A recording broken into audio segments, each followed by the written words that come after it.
pen or pencil. That's fine. Thank you so much. Just like let me know. Sure. I'm like ready. Sorry about that. Okay. Thanks, everyone. Thank you so much.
Is there a way to make Spencer smaller?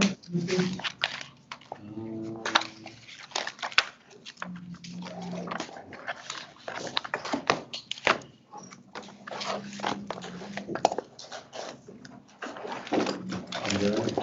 Yeah.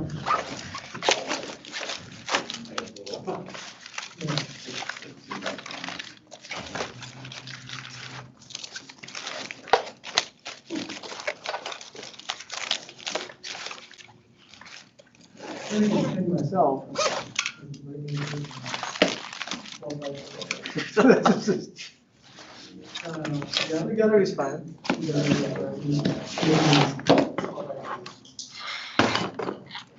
Yeah. Well, I can still see, man. I know, man. It's fine. It is what it is. All right, guys, welcome back to another episode of Contemporary Political Theory. I'm your host, Madhu. I have a few bureaucratic announcements to make, some questions to answer, some changes to inform you about. The first thing I'll tell you is that this. I was telling my other class, so it's almost verbatim by now. I woke my toddler today woke up at 6 o'clock in the morning. Which is not so bad, you say. Good. Getting started the day. We would hope she sleeps till 6:45, really, but 6 o'clock, we can't hope for everything, except in this case, she woke up at 6 because she only went to sleep at 4, and she'd been up since 1, and so this morning, or this afternoon, I'm more discombobulated than usual. I barely slept last night, so I hope you'll forgive my more than usual meanderings today. And the meandering will seem even more jagged, I suppose, when we have to make a transition from here to here. So hopefully we will make both of those things, which is my second bureaucratic announcement for the day. We will be finishing a conversation of Confucius, and we'll be moving towards a discussion of Hobbes. Which brings me to my third bureaucratic announcement, which is going to be a question that Taylor asked. Taylor, what's your question? Are the journal entries on what we learned today and Wednesday? For this, yeah, for this part. And we have the option of both audiovisual and written, but subsequent ones can be for, and we will talk about, Shomik will say a little bit about that in a moment, or I can say what we discussed. Subsequently, you will have a choice of whenever you want to do it. You have to do 2 prior to the second essay being due. Whenever you want to do it, and it has to be written in the future. This time, we couldn't decide. We were like split more or less down the middle. So we'll have more freedom this time to pick which one we want to.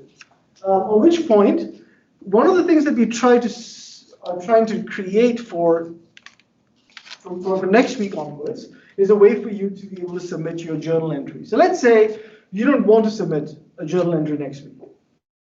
When you go on Canvas, you will see that it says journal entry number 3, journal entry number 4, whatever. Let me back up. We cannot know when each one of you will want to submit a journal entry. You may choose to next week, you may choose to do it the week after, whenever. But we want to make it available for everyone who wants to be able to submit a journal entry, to be able to submit a journal entry. So we will create assignments for every class period. You don't have to submit something for that class period if you don't want to. It's just a way for somebody who wants to submit a journal entry for that day to have the means to do so. Does that make sense? Andrew, no? I get what you're going for. Like, I can't be sure if Andrew will submit next week, so I can't make an assignment specifically for Andrew.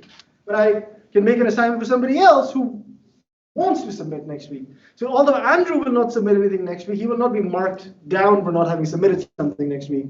It's just a way for us to be able to accumulate the stuff, for Shomik to be able to grade it as it comes in, rather than, so if you see an assignment that's due and you're like, I didn't plan to submit a journal entry, what's happening? Don't worry, you don't have to submit a journal entry for that day. Basically, we'll set it up so that the assignment will just close when that reading is done. So basically, you can just look at the syllabus, think, I want to write on this person, and you can plan from there. So much better. So much better. Thank you. Thank you, Shomik. Marian? Oh, really? Oh, was it so much better? Okay. I'm glad. Okay. What do you have any other bureaucratic announcements? Oh, yes. Big one. Big one. So I was talking to one of your colleagues during office hours, and she pointed out, I think correctly, and I am. How many of you have started your essays? Okay, a few of you have. Okay. So here's I hope this doesn't hurt you in any way. It shouldn't hurt you in any way. This person pointed out that we could have finished discussing Confucius today, and I'm asking you to finish writing a paper by Thursday. The stuff that we do today will be related to both those questions, regardless of which prompt you choose to answer. There'll be information here today that'll pertain to both of those. How can I felt bad asking you to do that. So here's my suggestion. How about I move the due date to Saturday? Would that be a bad thing? Would anyone be hurt by it? No.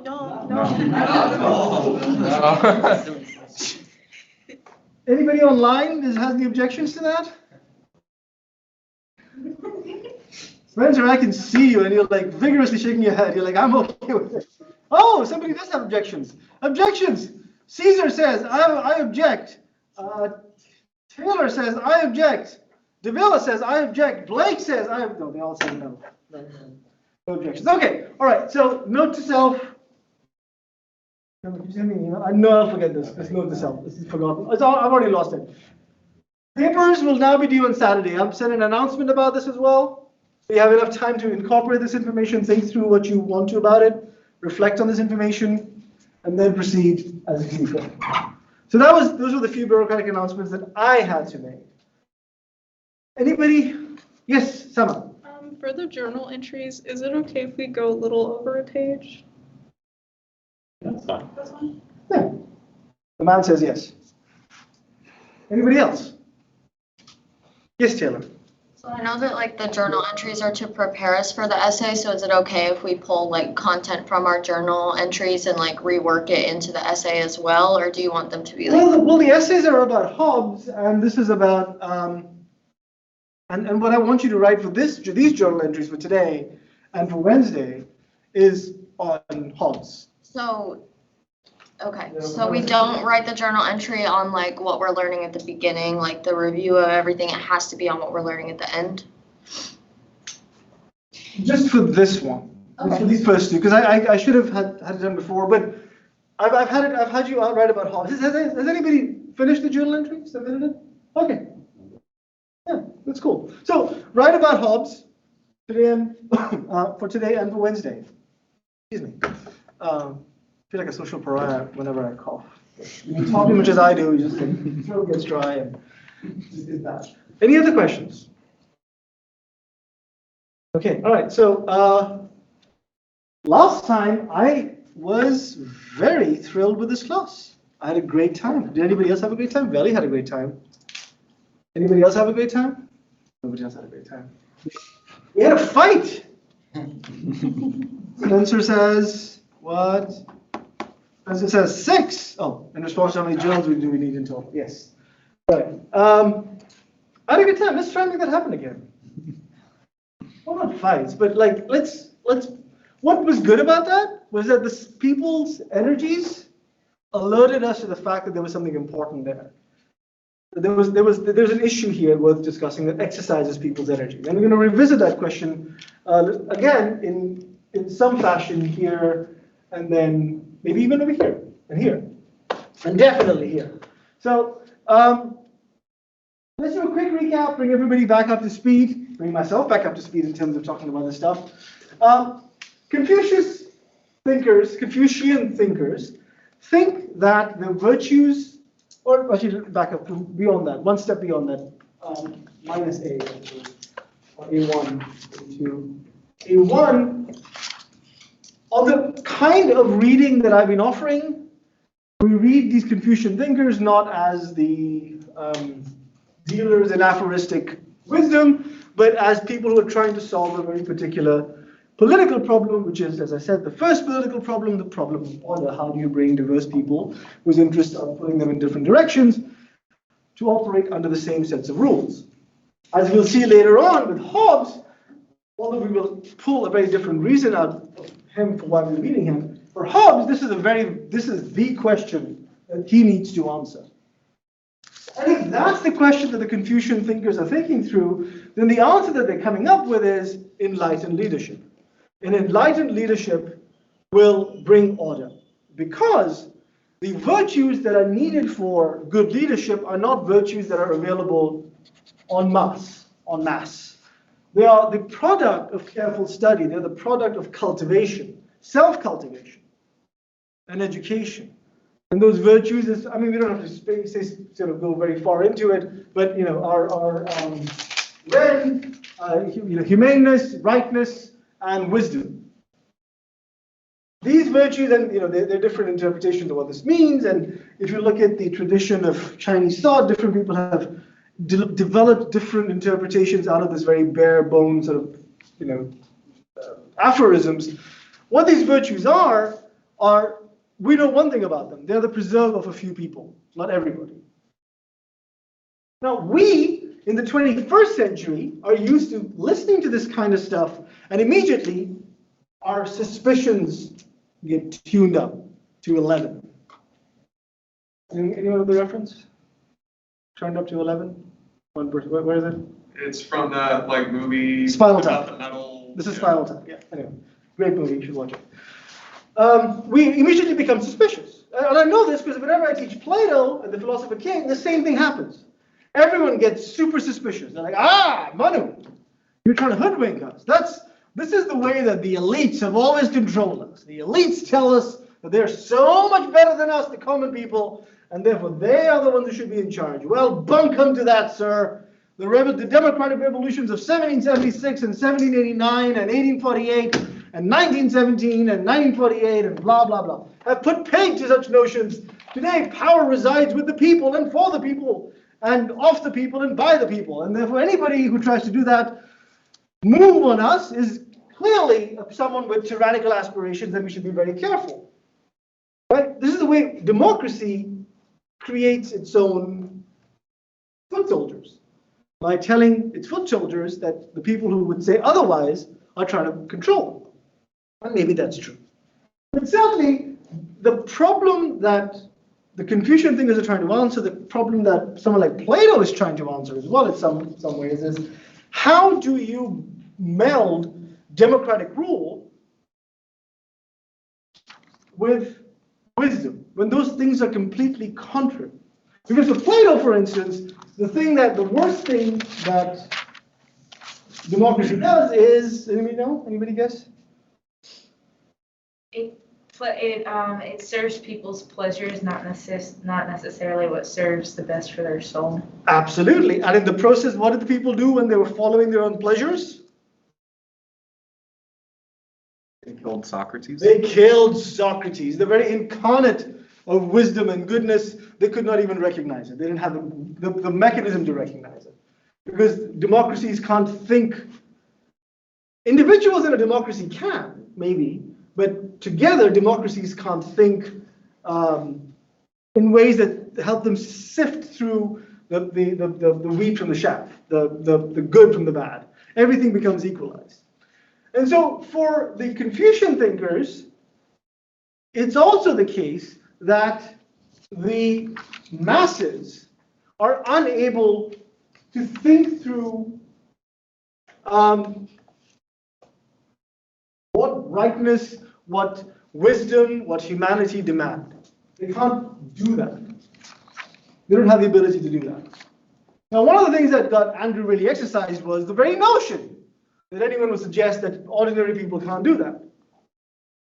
And I would suggest to you that Confucius is probably right. Most people cannot consistently do that. Most people can't sustain the kind of thoughtfulness needed to govern well. At least that's what the Confucians thought. Or at least the demand that we place on people to be democratically active and be conscientious and aware and educated about all the things they need to be educated about is far too cumbersome. And there are models of political authoritarianism, which again, we hear the word authoritarian, we think to ourselves, oh, this is the end of freedoms. It is certainly at the end of certain kinds of freedoms, the end freedom of individual choice, the individual ability to participate in politics, but in return, the authoritarian government, like well, think here, like I said last time, the Singaporean government that actively takes on Confucian values. It offers people a remarkably good quality of life. A remarkably good quality of life. Shall could you do me a favor? Could you tell me what is on the OECD rank, the Human Development Index, let's say, what is Singapore's rank versus the USA? In HDI? HDI. I think the US is 17. And the Human Development Index? Yeah. And Singapore is top 5? Not sure. Wait, Singapore is what? Singapore Singapore's top 5? Singapore is 11. 11? Singapore is 11. And you're right, United States is 17.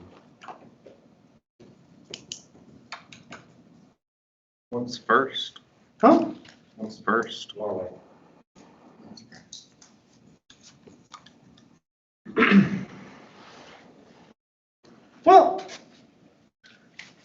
Well, it's not number 1. It's not number 17 either. And, let's see. Can you see the quality of life index? Buses run on time, trains run on time. The Singaporean Port Authority doesn't smell like the New York Port Authority. 32 for Singapore, Uh-huh. 17 for the United States. Oh, that's just a lie. What's it? What for For what? for Singapore? 32? 32 quality of life. All right. Well, I stand. The facts come in the way of my beautiful, elegant theory. Yes, Mercedes. For these indexes, who is doing them? Well, I mean, I think that the economists develop certain kind of model for what kinds of things should go into these sorts of things, and then they put, This one has, economic data. this is like purchasing power, something called the safety index, healthcare, cost of living, property price to income, traffic commute time, pollution. U.S. has better traffic commute time? I doubt that. Are you sure you're not reading US 71? Singapore 23? Pretty sure. All right. Well, I'm gonna Men in Black this part. Again, the question is a question of political order, not a question necessarily of Human Development Index. But certainly, the goods and services are provided just as well. Given the number of countries there are in the world, the difference between number 32 and number 17 is not that great compared to how low that index goes. So the Confucian argument, or at least the argument of the authorities in Singapore, is that what Confucius offers us is a way to think about political authority that doesn't put so much emphasis on the uneducated opinions of ordinary people and have that direct our fate, and puts greater weight on the technocratic abilities of people who've been educated, who've been trained, who have been given the right sorts of skills necessary to make the hard decisions. And the bet is that by and large,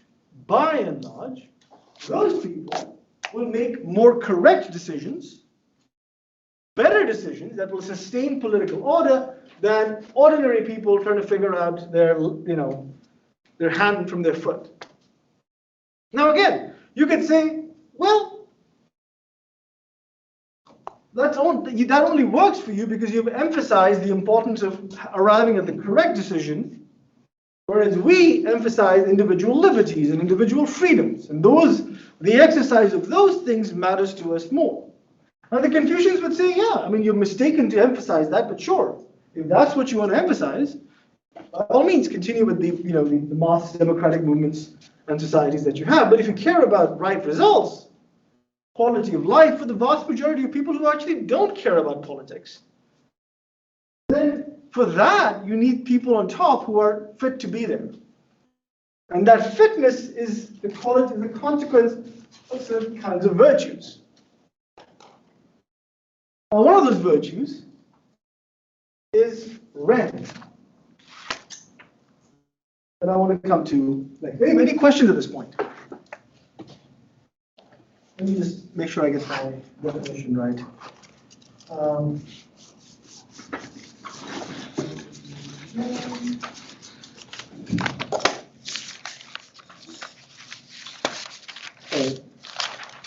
Spencer, sorry, yes, Spencer, go ahead. My question is, do you think a republic is like the best split between the two? Because essentially you're democratically electing people to represent the public, but they're also still the educated elite who would make the right decisions. Well, I mean, so great question. This is the classic. We are not a democracy. We are a republic. Kind of argument that people have made in the past.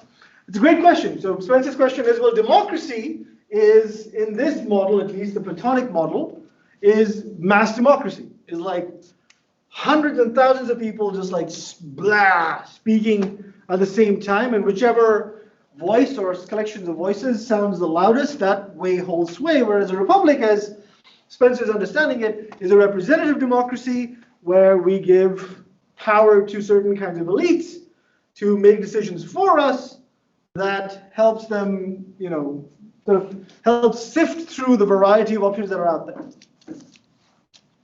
And if that's the way that we go, then yeah, at some level we already have incorporated an elitist element into the way we think about politics, right? So there's a huge question about when your representative. I don't know if people on the side, they probably can't see me from there. Let's try here. When your representative represents you, what does your representative represent? Let's say representative wins by 51% of the vote, 51% of the vote margin. What is that representative representing? Mercedes? They're only representing the 51% of people who turned out to vote that day. So. Right. Well, there's that. And then you have a whole bunch of people who are like, not my president, not my congressman, I'm moving to Canada. Every 4 years, I'm moving to Canada. And Canada like, yeah, sure, come on in, hang out here. That's a big question. What is the representative representing? Mercedes rightly points out, only those people who choose to vote. The majority of those, the most vocal part, therefore, potentially a minority, is what the representative represents.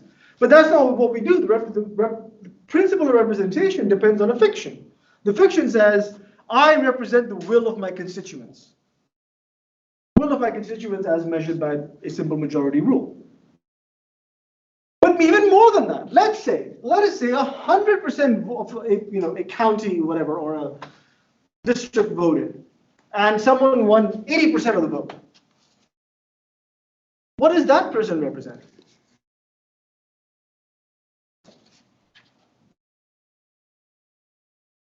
Well, there are two versions of this. One version is, and I've given you the easy example, 80%, let's say 90%. This is the easy example. The one version says the purpose of the representative is to go out into the district and speak with their constituents hold town halls, have discussions, try to create consensus on what policy choices should be, share the policy choices with ordinary people, have them come and talk to them. And once the policy consensus has been made, the job of the representative is to now take that idea to Congress and forcefully make a case for that district's or that district's position. Of course, that it never happens like that. But the idea is the representative is supposed to be a mirror to his or her constituents. That's all they're supposed to be doing. But that's not actually possible. Empirically, that's not possible because most people don't actually show up to vote. Most people don't show up to town halls. Most people don't show up and talk. Only the most vocal majority do, or sometimes people who are have very specific agendas, ideological agendas do. But even if a lot of people showed up, the chances of getting lots of people to agree on policies consistently, educating them about what the implications are, what the principles are, it's a Herculean task that is never fulfilled. The business of government cannot wait for that level of consensus generation. Well, the only way you can make the consensus generation happen is by ideologically flattening everybody's views and making everybody believe the same thing. So the mirror version of representation doesn't actually work. And in fact, the founding fathers of this country, who, if nothing, were super elitists, Hamilton actually wanted the office of the president to be referred to as Your Majesty. He wanted it to be called king and wanted it to be a lifetime appointment. So there were plenty of elitists amongst the founding fathers. But the Madisonian principle was based on a fundamental affinity with this kind of position, which is a tremendous fear of the democratic masses. And so the purpose of the representative is not to mirror the views of his or her constituents. On this view, the purpose of a representative is to act as a sieve that sifts away all the nonsense and takes the more elevated message and carries it to Washington. Mario? I think maybe I got lost a little bit, but we're talking about the difference right now between Democratic and Republic, right? We're still there. We're still there. And then which one, you said the criticism of having a mirror representative, that's the criticism of the democracy system?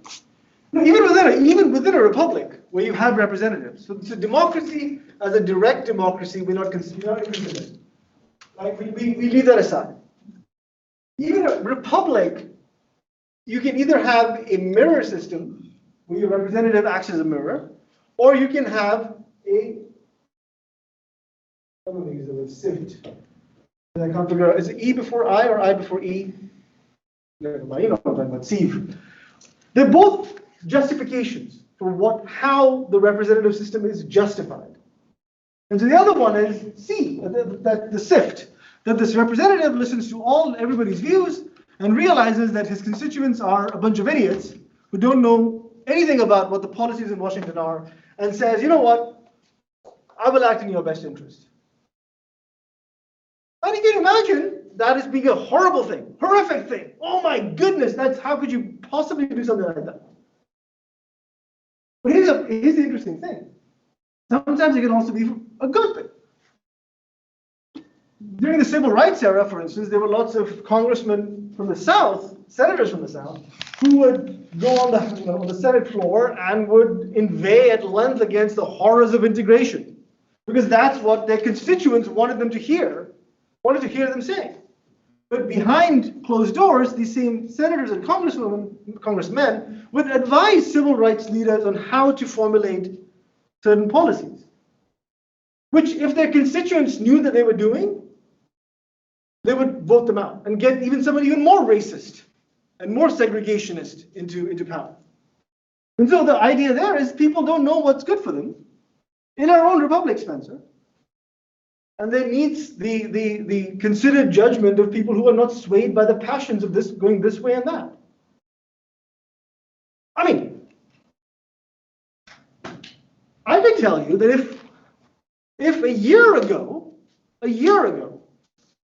the Trump administration had flown 1,000 Haitian refugees that were kept under a bridge in Del Rio, Texas, and flown, repatriated them back to Haiti, I can tell you, left Twitter would have been agog with the fascist policies of the Trump administration. Right now, I hear crickets on that same question when the Biden administration does that. Now, I'm not saying that the Biden administration should not do it and Trump should have done it. All I'm saying to you is that the policymakers are like, it's good to get people riled up when you need to get them to vote. But when it comes to matters of policy, we don't want to be swayed by public opinion. Public opinion is fickle.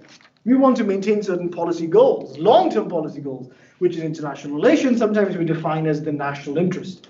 The national interest doesn't speak to Republican values or Democratic values. The national interest speaks to long-term values that are constant and stable across different administrations. In a similar way, the representative who sifts through the views of its various people acts in ways that claims to have a deeper insight into long-term trends and long-term realities than the people themselves. And so, in that sense, even our Republican solution is, in a way, not too far from this world. Not too far from this world. Not the same. There are differences here, but not too far. For Confucius, the masses, as I mentioned to you last time, can be told about the way. They can be asked to practice virtues that are particular to them, like orderliness and dutifulness and things like that, but they can't be expected to understand the way. And the way is how to create political order. Now, I want to come over here for a second. Filial love versus universal love. So the word ren means altruism. Now, one way of thinking about political order is saying, look, we don't need all this Platonic philosopher stuff that controls people's minds and controls people's thinking. We don't need that. What we need is for people to learn how to get along. If people knew how to get along, we wouldn't need virtuous, quote unquote, virtuous leaders to show the path. Order assumes that people's interests can be brought in line with each other. When the Confucians say the only way to create order is by having an enlightened leader directing people who are going in different directions to work together, that assumes that people can't on their own figure out how to make that happen. Spontaneously, people can't figure that out. But critics of the Confucians, this philosopher in particular, whose name, again, I will butcher because that's the world I live in. This guy, Mosey.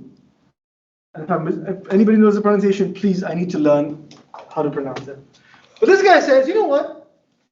This is, I mean, much like Andrew, this is all nonsense. Sorry, Andrew, come on. You know, you think this is all, you do think this is all nonsense. No? No. You changed your mind? I didn't say it was all nonsense last time. I think you're confusing him with the other person. John? Yeah. John was. No, yeah, he was right. Like, I was the one arguing Oh, were you? against some of it, but I don't think like all of it is like. Well, one in for a penny, in for a pound. So Mosey says, look, we don't need those Confucian leaders. We should all practice universal love. Caring for each other, learning to care for each other, caring for people who are distant from us, caring for people who are near to us. That will create, or inculcating in people that capacity, will create the conditions for political order. We don't need someone's enlightened hand from atop, sort of like a puppet master directing people in various ways. Now, to this, the Confucians believe that practicing universal love is, for human beings, is unnatural.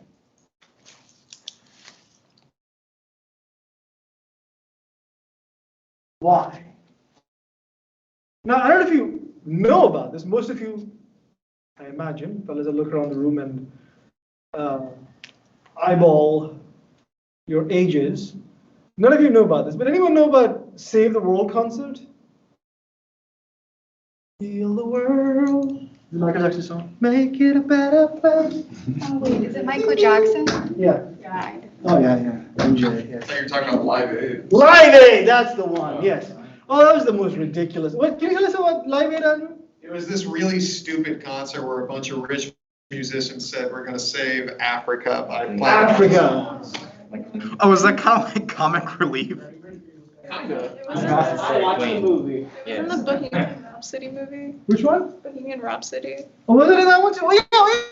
Oh, yeah. That's like the grand finale of Freddie Mercury and a wife beater. I'm really tight jeans. Yeah. We actually have. Yeah. Oh, it was for AIDS, right? Yeah. The Freddie Mercury, yeah. And then he died of AIDS. Yeah. There was another one. There was another one. I'm sorry. I think you're confusing it. No, you're right. The Freddie Mercury one was the Live Aid one. I think there was one about. What's the one about Ethiopia? It's like, we are the world. We are the children. Yes, that one, right? So come on. We can make fun of it today, but come on. Surely we're capable of universal love, right? Right? That's not universal. Skeptics in this room. Let us see, what does that mean?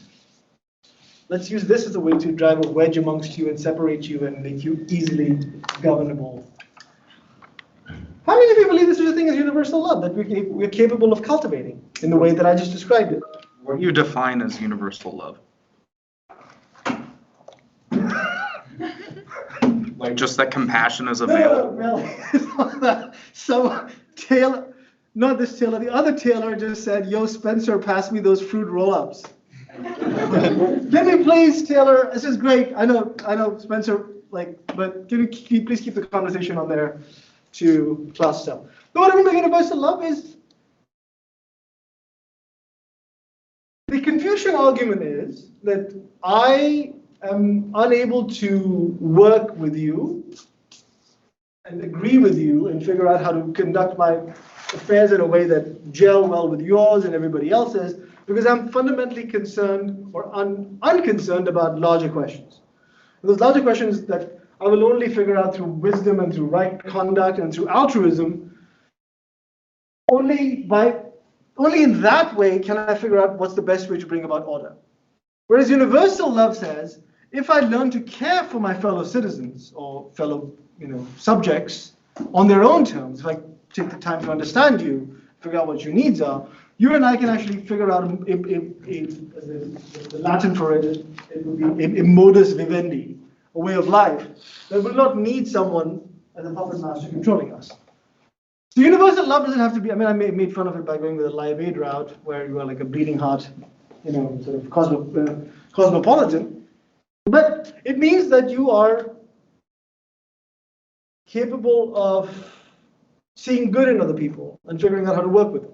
Yes, Phil? So was it essentially kind of like the Hobbes Locke, state of nature? Oh, we'll come to that, yeah, for sure. Is that essentially what it is? Yes, except that state of nature. Okay, contrary to the Hobbesian state of nature, which we'll come to in a moment, life is not nasty, doesn't have to be nasty, short, and brutish. We can be like Katniss Everdeen and her cute friend. Isn't it funny that, oh my goodness, didn't he throw bread at her? Yeah. Pita bread? I don't care about that. Is his name Pita Bread? Is that his name? I just put it together right now. No, I think she just didn't want to call. No, it's Pita Bread. That was his name. Oh, really? Yeah. His name is Pita. Oh my, I just came together. My mind is blown. All right. Anyway, Pita.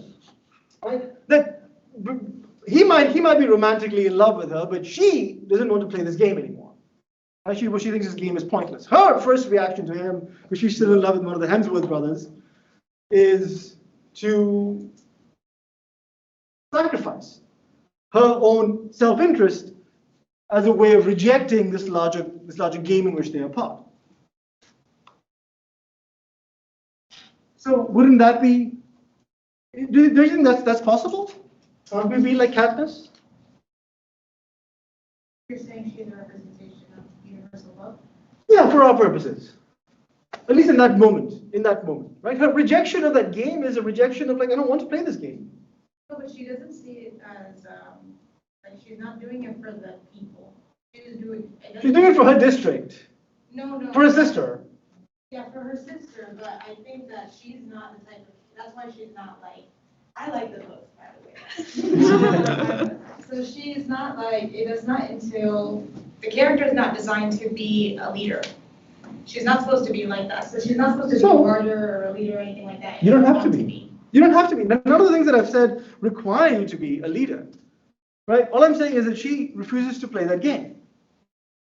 At the end, she says, I don't want to play. If it involves killing this person who threw bread at me, I remember the context. He wanted to not seem like he was helping her, but he wanted to help her. That's why he pretended to throw trash her way, but he wasn't really throwing trash her way. I know, Peter's good. But that elevated feeling that I don't want to play this game, that I can actually get along with other people. That human nature is ultimately good and can express itself as a unbiased love for everyone.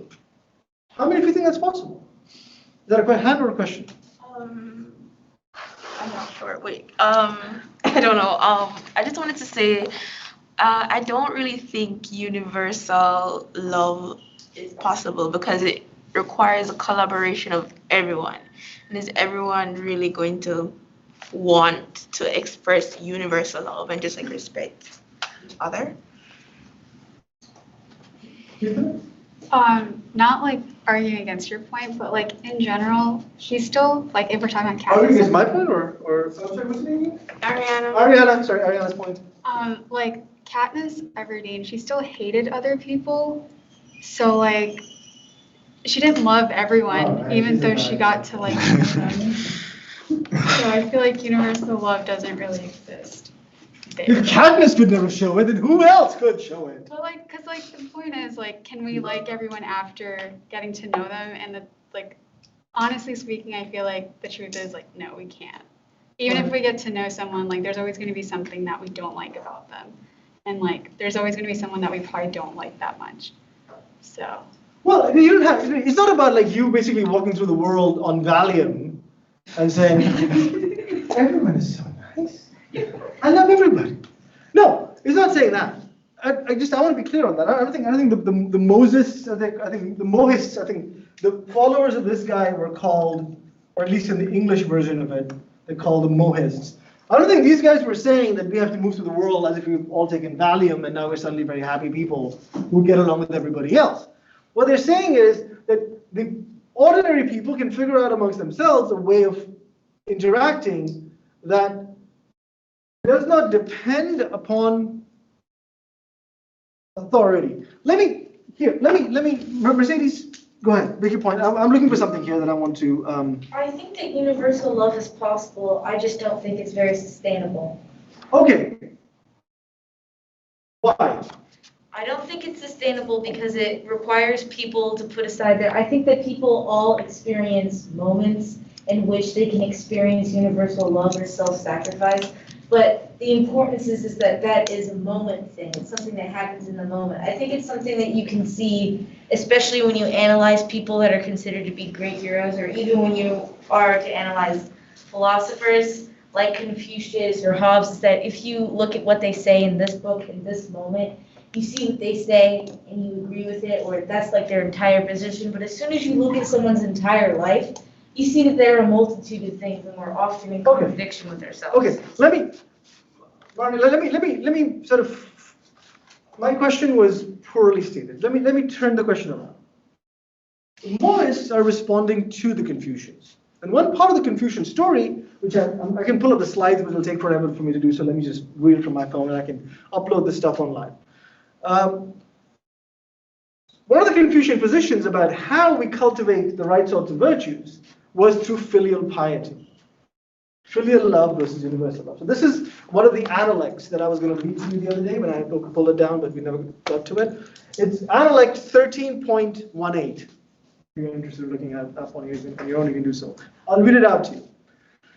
The Duke of Shi said to Confucius, quote, "Among my people there is one we call Upright Gong. When his father stole a sheep, he reported him to the authorities." End quote. The Duke of Shi says to Confucius, in my town, there's a guy who we think of as very upright, as righteous.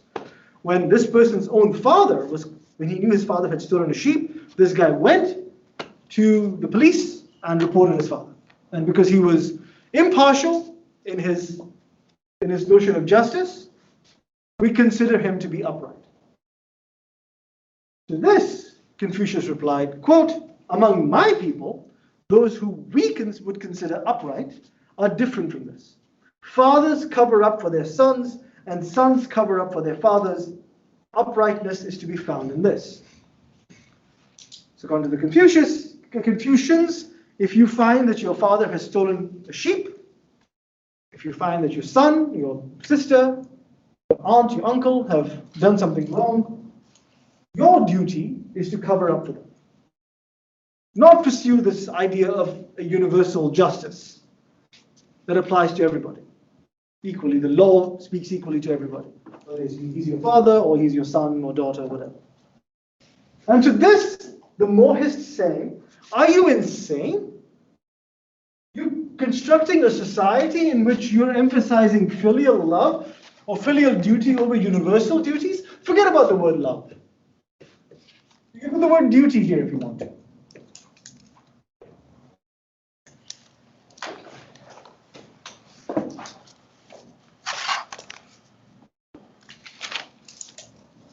How can you do something? Justice demands impartiality. Justice demands equal treatment. You're in effect saying that protecting your individual family member is more important. In fact, not more important, is considered the right thing to do. You're giving, not just emphasizing it as a choice that you have, you're saying this is a choice that everybody should have. And when they do, only then would they be considered upright. Or it's an element of being upright. That is insane, the Mohists say. Instead, our duties are universal. They apply to everybody. We have to be impartial towards everybody.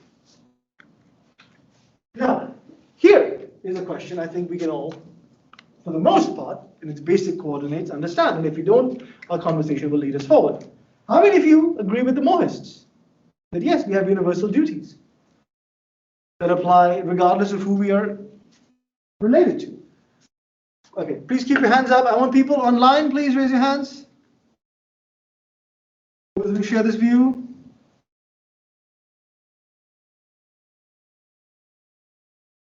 Oh, we got a few. Okay, showing, I'll ask you to count over there. I'll count here. 1, 2, 3, 4. Is that a hand? 5, 6. Ooh, not that many. I thought there were more. 6 people and online? 10. 60? Oh, this is going to be all those things. Okay. And how many of you, people online, would you put your hands down, please? For those who agree and those who don't agree with the Mohists.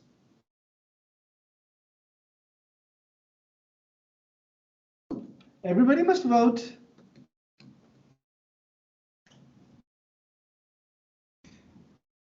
We'd be happy to remind you that John votes against you. John, we miss you. All right, please raise your hands. 1, 2, 3, 4, 5, 6, 7, 8, 9. And only one person online. Oh no. 2, okay.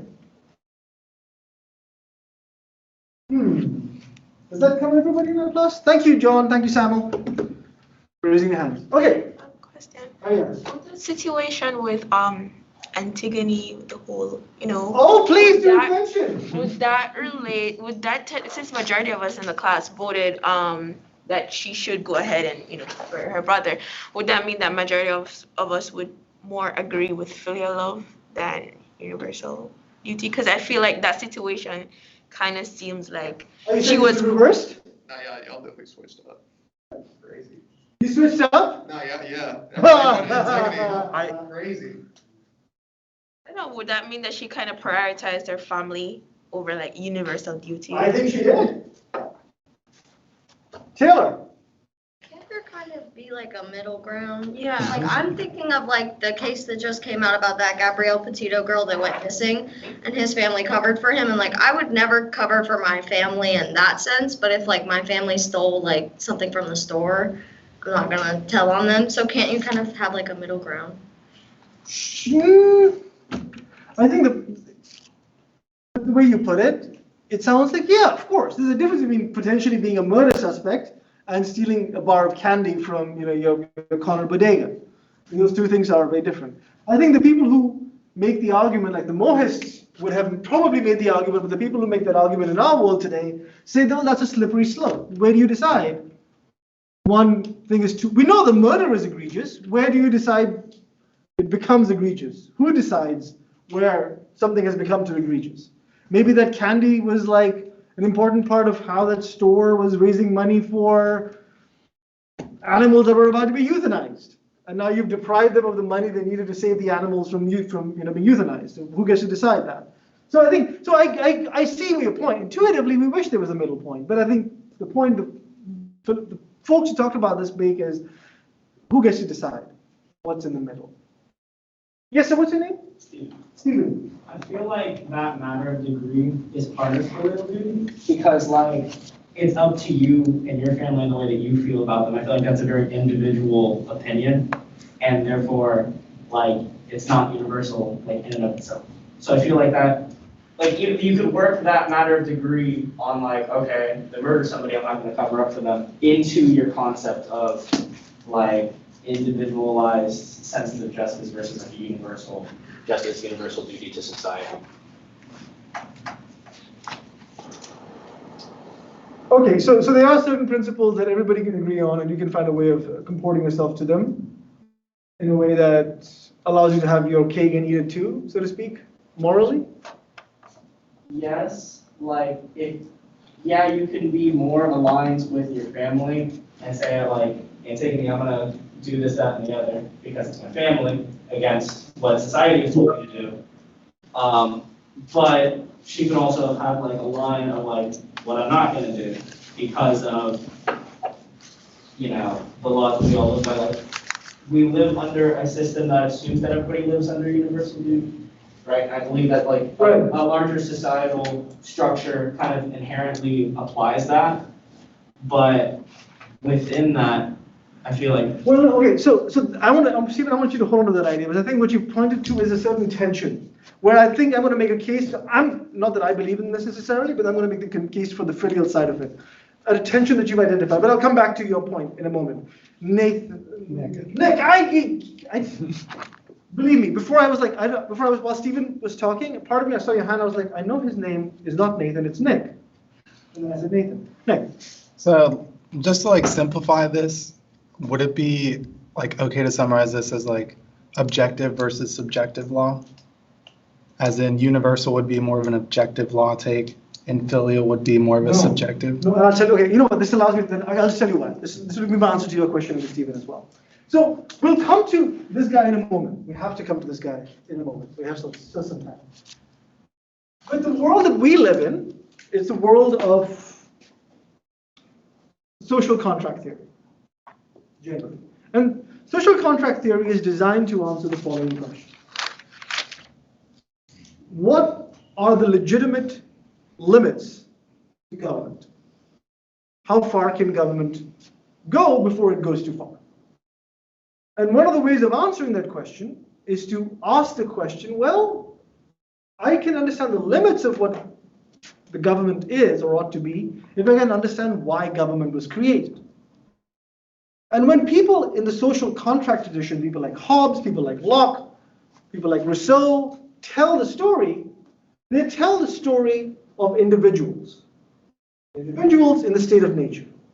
Some of them have fear, some of them have no knowledge, some of them have knowledge of the laws of nature. They put different, I'll tell you more about the state of nature in a moment. They put different elements into their state of nature, into their starting situation. But they all start with individuals. And our legal system, for the most part, is designed to understand us as individuals. The Confucian insight is that we are not ever individuals alone. We are that. But mostly we are embedded within social and familial networks. Our identity emerges from within those. We have concrete responsibilities within the special roles that we occupy. Our duties, our first sense of our duties, our first sense of our rights, comes to us from those very specific roles that we occupy. And so in answer to your question, Nick, the duties that I have to my father, my real father, my actual dad, are in fact in some ways far more concrete and objective to me than my responsibilities to the law, which is in some ways abstract. I know if he stole a sheep, I have to go and report him. I don't know why he would do that. I would ask him why he's stealing sheep. Like, I hope there's some lamb gravy or something in my future at least. But the Confucians say you create order by reminding people of their embeddedness within specific filial responsibilities. You sustain those, you deepen those. And that is how you create order. Otherwise, in the purely abstract sense, people don't know why they're obeying the law, under what conditions they should obey the law. They become just rule followers rather than active people who are embedded within concrete relationships. Kirtana, then Mario. So when you were saying that, I guess a way that I was sort of conceptualizing, Sure. but let me know if this is No, please. So I was imagining if I just came from a class about Russia, which is why it's on my head, but say if you wanted bread and you stole bread, but there wasn't enough bread for everyone else, then would universal duty be would that tell the people of the state, if you stole that bread, then you're not letting another family have bread, therefore everyone else can't have bread now because of that one person that took bread, so that would be the filial duty that's embedded. Is that a way to look at it? I mean, I'll have to think through I'm not disagreeing with that example as an insight into it. I'll have to think through the implications of it, but why does that example resonate with you, besides the fact that you were in Russia? Well, because you were saying, you need to incorporate, you need to make sure people understand sort of the filial part of orders of a government. I don't know if that's exactly how you're saying it, but basically people need to have it needs to resonate with them in a way that it would if their dad, for example, asked them to do something. So if the government were to say don't steal the bread because you're taking it away from another family, then that would resonate because you're thinking about another family. Sure. I mean, you can give very concrete shape to concrete demands that concrete people make on you as opposed to abstract demands. So while in principle, yes, my stealing bread or my father stealing bread might deprive another family of that bread, and there might be the damage to that family in that moment. The larger aim, however, will be, the Confucian point will be, greater good will be served if I protect my dad. Because even in the society we build afterwards where there's plenty, the thing that will ground me, that will keep me stable within the world that I inhabit, will be my filial relationships. And so it's important to pay attention to those. That is the path to uprightness. Mario. I'm really focused on the altruism that you have there, and how, I was gonna ask how it, altruism, now with the new definitions of filial duty versus universal duty, how it's incorporated in there. Because if you were in terms of a society, in terms of politics, if you were gonna dictate your politics on, all of it rides on people being altruistic, I think that altruism is kind of a psychology topic in psychology, and usually associated with something called the fusion of responsibility. So I think that if you don't have a leader that puts responsibility on constituents and citizens, then you can't drive that altruism because people are going to diffuse responsibility to the next person when it comes to caring or even taking action or anything Okay. like that. Excellent question. So the altruistic side, altruism as a virtue is not a virtue for the masses. It's a virtue for the leadership. But what does that mean for a leadership to be altruistic? Now, one of the elements of the Confucian thought that we didn't talk very much about, but I know this part, so I can say a little bit about it without being too confident. I'm happy to go back and read some more, give you readings to do if you're interested in following through. But the Confucian idea, especially by if not Confucius himself, in the case of Mencius, the guy who comes after him, is one of the responsibilities of the Confucian leader is to create economic stability, economic well-being.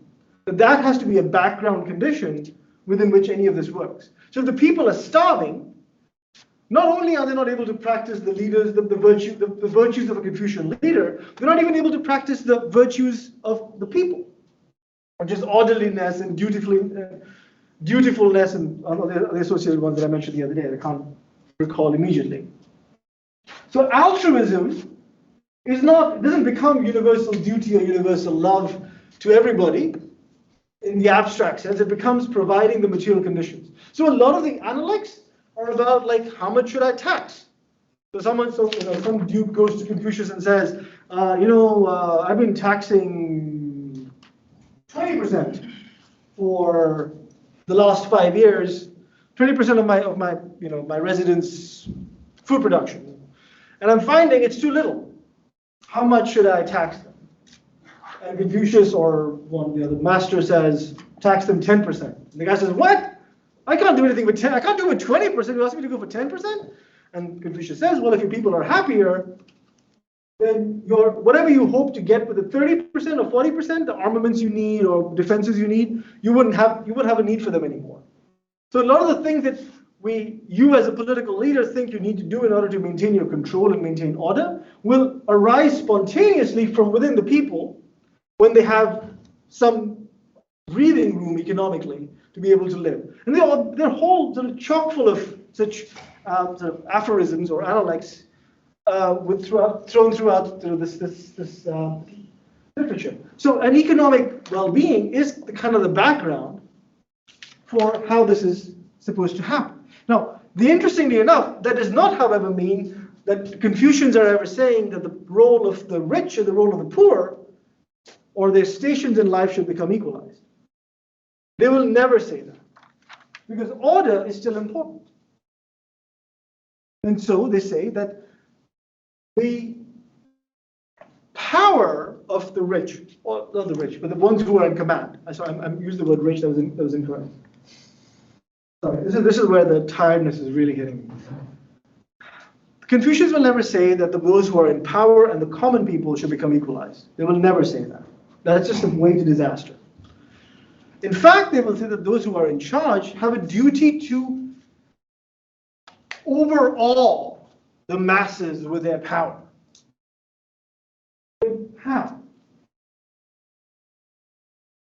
One of the ways in the Zhao world, when the mandate from heaven was being sort of demonstrated, was to have marches and parades and things like that, to show the vast armaments that the political leader had at his disposal.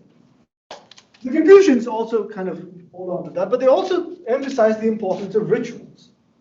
What rituals do for the powerful is that they show their connection to heaven, their legitimate authority, but they also overpower the ordinary people. Now, these rituals don't have to be a whole bunch of horses running around with, like armed sort of knights sitting on them.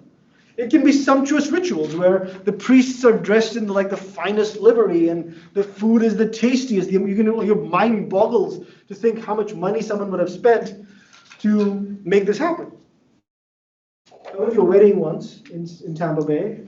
Someone had a wedding at the Tampa Bay Yacht Club. Anyone in the yacht club here? Anyone been there?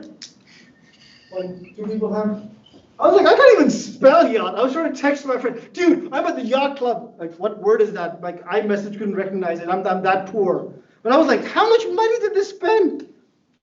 Best chicken wings, by the way, if anyone's interested. Tampa Bay Yacht Club.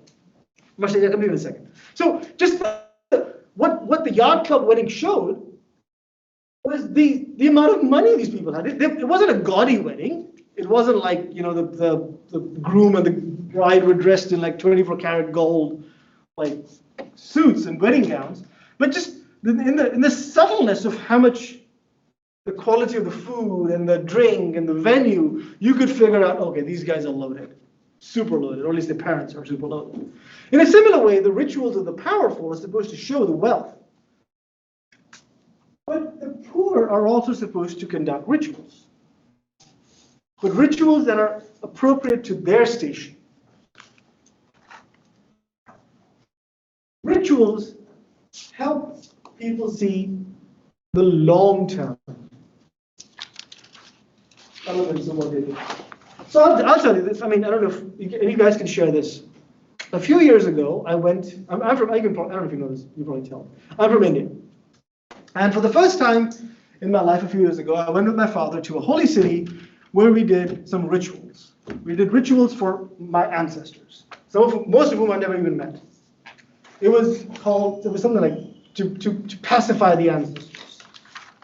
Well, at an objective level, it makes no sense. I don't know, those guys are dead. They've been dead for a long time, and they're likely to remain dead. So the belief was, no, the spirits are, unhappy and they're floating around. You must keep them happy in order to sort of, have a good life and make sure your children and your children's children have a good life. It was a very beautiful place where I went to for this ritual, but on its own, objectively, it wasn't very meaningful to me. Until you look at it from the perspective of the Confucians. In that moment, what I'm being asked to do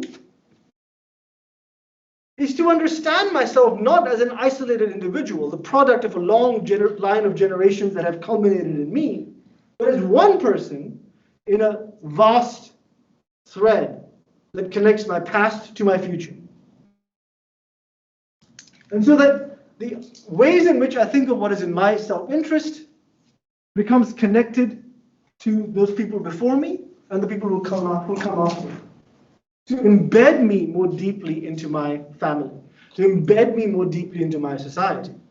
That was the function of that ritual. And looked at it from that perspective, I can make sense of it, for the most part.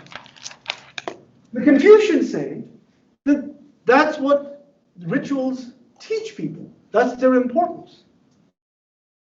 Ordinary people must understand that they are not isolated individuals who are pursuing their own self-interest or their own understanding of their self-interest, but that they are rather links in a long chain. And interestingly enough, the rituals that the powerful conduct are the same rituals as the poor people or the ordinary people conduct. They're just at different scales. But the people should understand that. The purpose of a ritual is a communal exercise to connect the powerful with those without power or over whom they govern, to whom they have a massive responsibility for their well-being. Because again, for the Confucians, the mandate from heaven that the Zhaos enjoyed disappeared. But what that really means is not that there was a godlike being and said, I don't want to give you power anymore. What that meant was simply that the people stopped giving their assent to the rulers. If you as a ruler want to have the assent of the people, and when you do, you will have the mandate from the people, you must practice these virtues. Make their life more livable. Give them political order, because that's the first thing that any society needs and any society wants. We have to move to Hobbes, but Mercedes, then Andrew.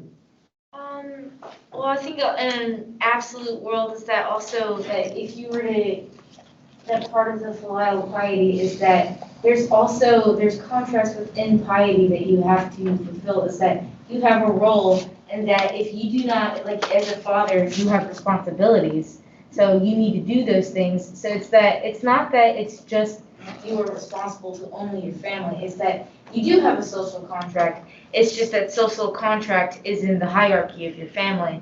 So that if you're a son, that your responsibility is to follow your father. But your father also has a responsibility to show respect towards you. So Sure. It's only in that relationship that it really Absolutely. works, assuming that both people are fulfilling their roles. the way they're supposed to. Well, I think, but the Confucians go beyond that, actually. I'll try and find, I mean, I'll have to look through it to find it, but there's one in which there's a talk of one, I don't know if it's in Mencius, I think. Someone's parents try to poison him. He manages to live through it. They try to have him sold into slavery. He manages to escape. And even then, he shows them the utmost respect. And that person, the Confucians say, is the most upright one. It's easy to protect your father if he's stolen a sheep. It's much harder to protect your father if he is horrible to you. And the Confucians say to do so nonetheless is the height of filial piety. So the duties are not corresponding duties. My duty to my father, according to the Confucians, is not necessarily a corresponding duty that he has towards me. To treat me well.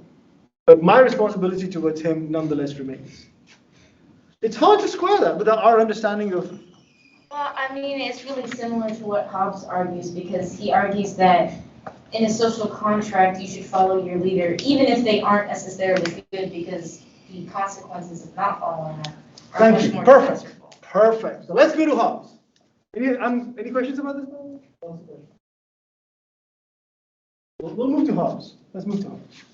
Okay, so the reason why I assigned Hobbes, although Mercedes' point perfectly gives us a nice segue, like the smoothest of landings into Hobbes International Airport. My purpose for assigning Hobbes was actually different. It connects to the problem of order, but it connects also on the other end to a very different vision of the self that we'll come to, and that's the Buddhist vision of the self. So we're now in the second part of the course, where my aim is to think about the versions of the self, like how do different political theories conceptualize what the self, what the individual is like, what the individual, the stuff that he or she is made of. And Hobbes provides a conception, which I'll of course elaborate on at much greater length on Wednesday than we have time today. Hobbes provides a conception of the individual that is vastly different from anything you would find in the Buddhist world. At the same time, however, the version of Hobbes that we have, the version that Hobbes provides, is the blueprint for the defense of a whole host of attitudes and political arrangements that we are living in today. On one level, the Hobbesian story is incredibly important at the level of international relations. Anyone interested in international relations? Anyone taking international relations courses? Anyone familiar with realism? Right. So realists, they misinterpret Hobbes, but let's forgive them their folly. Nobody can be perfect. So the Hobbesians, the realists, take on very seriously the Hobbesian story that the international realm is a war of all against all, and that in this anarchic world, fear is the prevailing category. At the international level, I'll tell you what the Hobbesian story is in a moment. At the international level, it's fairly, excuse me, it's not you, it's me. But even at the domestic level, the political theorist Hannah Arendt made the argument, and I think she was somewhat persuasive of it, in that she said that Hobbes is the theorist of, he's the bourgeois theorist of justifying acquisition for acquisition's sake.